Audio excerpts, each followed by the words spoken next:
বানাবো সুন্দরী পাটিসাপটা। পাটিসাপটা তো আমরা সবাই বানাই, তবে একটু সুন্দর করে বানালে এটা দেখতে যেমন সুন্দর লাগে, খাওয়ার আকর্ষণটাও বেড়ে যায়। নিয়ে নিলাম 1 কাপ চালের গুঁড়া, আধা কাপ ময়দা, সামান্য লবণ দিয়েছি আর দেব কুসুম গরম পানি দিয়ে ব্যাটারটা গুলিয়ে নেব। একেবারে হালকা গরম, এটা হাত দিয়ে ছোঁয়া যায় ঠিক এমন গরম। তারপর এখানে যতটুকু পানি লাগে ততটুকু পানি দিয়ে ভারী একটা ব্যাটার গুলিয়ে নেব। একেবারে ভারী না, আবার অনেক পাতলাও না, যেন তাওয়ায় দিয়ে এটা ছড়ানো যায়, ঠিক তেমন ভাবে গুলিয়ে নিতে হবে। তারপর এখানে আমি খেজুরের গুড় দিয়ে দেব 1 টেবিল চামচ, এতে করে কালারটা সুন্দর আসবে আর ফ্লেভারটাও খুব সুন্দর হবে। এখানে আমি কোনো চিনি দেইনি, যেহেতু আমি ভেতরে মিষ্টি খিরসা দেব, তাই এই ব্যাটারে চিনি গুড় দেইনি, যেহেতু আমি হালকা মিষ্টি করব। যারা বেশি মিষ্টি পছন্দ করেন তারা চিনি অথবা গুড় দিয়ে নিতে পারেন। আর এখান থেকে একটু ব্যাটার আলাদা করে নিয়ে এখানে আমি অরেঞ্জ কালার দিয়ে নেব, যেহেতু আমি বাইরে একটু ডিজাইন করেছি এটা দেখতে সুন্দর লাগার জন্য। তবে কেউ চাইলে দিতে পারেন, আর না চাইলে এমনিতেও বানিয়ে নিতে পারেন। তো নর্মাল পিঠা তো আমরা বানাই, যদি একটু ডিজাইন করে বানানো যায় সেটা কিন্তু একটু আকর্ষণীয় হয় বটে। তো আমি এখানে খিরসা বানিয়ে নেব আর ব্যাটারটা গুলিয়ে এটা 15 মিনিট আমি রেস্টে রেখে দেব। এই ফাঁকে খিরসাটা বানিয়ে নেব। 1 লিটার দুধ জাল করে আগে অর্ধেক করে নিয়েছি। এখন এর মধ্যে দিয়ে দিলাম 1 টেবিল চামচ সুজি, 1 টেবিল চামচ কুরানো নারকেল, 1 টেবিল চামচ দিয়েছি গুঁড়া দুধ। এবার জাল করতে থাকবো এটা একেবারে শুকিয়ে যাওয়ার আগ পর্যন্ত। আর এর সাথে মিষ্টি যে যেমন পছন্দ করেন সে মতো টেস্ট অনুযায়ী দিতে হবে। ঘন দুধ দিলে চিনিটা কম লাগে, তো আমি 2 টেবিল চামচ চিনি দিয়েছি।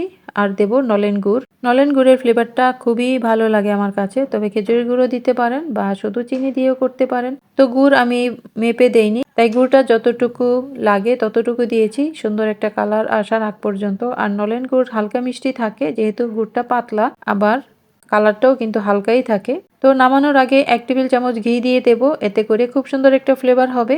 আর এটা ঠান্ডা হতে হতে আরো জমে যাবে, একটু নরম থাকা অবস্থাতেই নামাবো, ঠান্ডা হতে হতে এটা আরো টাইট হয়ে যাবে।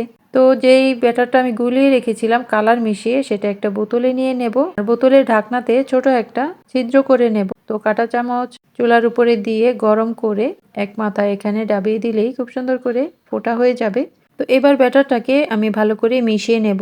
আপনি পিঠা বানানোর আগে এটা মিশিয়ে নিতে হবে, কারণ চালের গুঁড়া তলায় জমে যায়। তো চুলায় প্যান বসিয়ে তেল দিয়ে মুছে নিব। বোতলে যে ব্যাটারটা রেখেছিলাম এটা ঘুরিয়ে ঘুরিয়ে এভাবে একটা গোল করে নিয়েছি। এবার এর উপরে পিঠার ব্যাটারটা দিয়ে ছড়িয়ে নেব। তো কয়েক সেকেন্ড রাখলেই দেখা যাবে রুটিটা হয়ে গেছে। তারপর এক পাশ থেকে খিরসাটা দিয়ে নেব। খিরসাটা ঠান্ডা হওয়ার পর দেখুন কি সুন্দর করে এটা একেবারে সেট হয়ে গেছে, জমে গেছে। তো এবার খিরসাটা এক সাইড থেকে দিয়ে পিঠাটা ভাঁজ করে নেব। এই পিঠা খেতে যেমন সুস্বাদু আর দেখতেও অসাধারণ লোভনীয় হয় এভাবে যদি একটু ডিজাইন করে দেয়া যায়। তো এক পাশ থেকে ভাঁজ করে নিচ্ছি। দেখুন পিঠাটা কত সুন্দর হয়েছে। তো এভাবে যদি কারো সামনে দেন, ছোট বড় সবাই কারাকারি করে খাবে।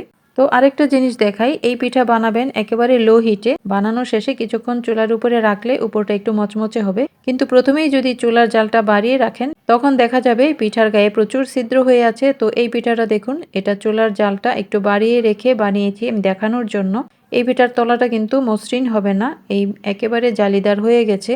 তো পাটিসাপটা বানাবেন একেবারে হালকা হিটে। বানানোর শেষে কিছুক্ষণ চুলায় এটা বসিয়ে রাখবেন 2 পাশ করে উল্টে, তাহলেই পিঠাটা মচমচে হবে, আবার নরমও থাকবে। আর প্রথমে যদি চুলার জাল বাড়িয়ে দেন তাহলে পিঠার উপরের স্কিনটা নষ্ট হয়ে যায়, দেখতে কিন্তু সুন্দর লাগে না। আর মসৃণ পিঠাটা দেখতে খুবই সুন্দর লাগে।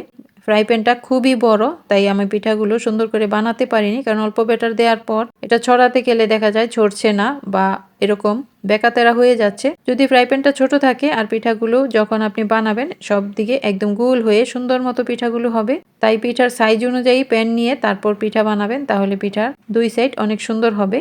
তো হয়ে গেল আমার খুব সহজে বানানো সুন্দরী পাটিসাপটা পিঠা।